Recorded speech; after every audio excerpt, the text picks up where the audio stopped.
Have you ever wondered what it feels like to be the very first person to do something no human being has ever done before?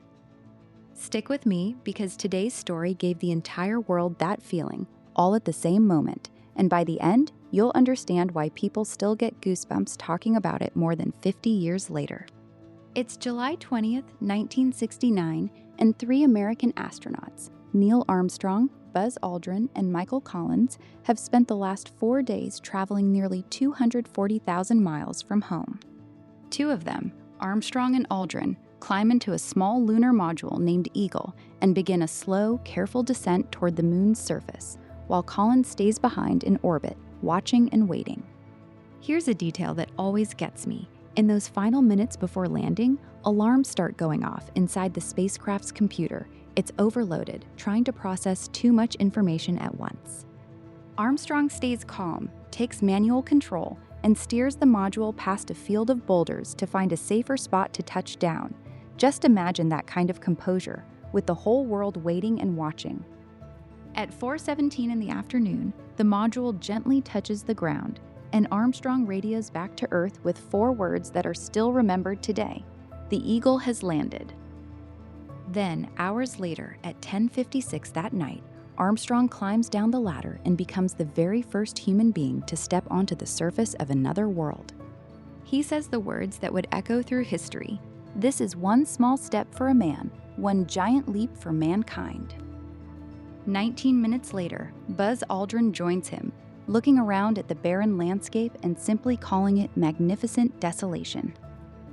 Together, they spend about 2.5 hours walking around, collecting rock samples, taking photographs, and planting an American flag, all while roughly 650 million people back on Earth watch it live on their televisions.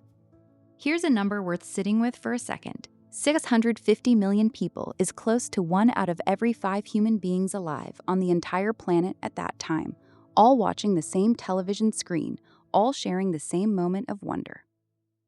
What strikes me most about this story isn't just the science or the bravery, though there was plenty of both. It's the way that single moment brought so much of humanity together, if only for a few hours, all looking up at the same small light in the sky and feeling the same sense of possibility. Isn't that a beautiful thing to hold on to? That no matter where you were or who you were, for one evening in July, nearly the whole world felt like one family, watching history happen together. I think about that a lot, how certain moments in history have a way of connecting all of us, even decades later.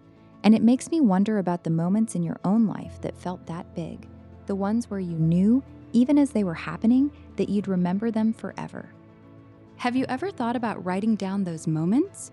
Where were you the night of a moon landing, a wedding, the birth of a child, a milestone that mattered? Those memories are treasures only you can pass along. Here's a simple way to begin. Grab a notebook or your phone's notes app and finish this sentence. A moment I knew I'd remember forever was. Just write a few honest lines. You don't need to be a professional writer. You just need to remember. Because someday, someone in your family is going to want to know what it felt like to live through the moments that shaped their world. Not just the facts from a textbook, but your own personal experience of them. Only you can tell that story. That's exactly why we created a free family story writing guide, made to help you capture memories like these with simple, gentle prompts. You'll find the link right below this video. If this story gave you chills the way it still gives me, hit that subscribe button. Every day, we bring you another spark from history, real people, real moments, and real reasons to believe your own story is worth telling too. I'll see you in the next one.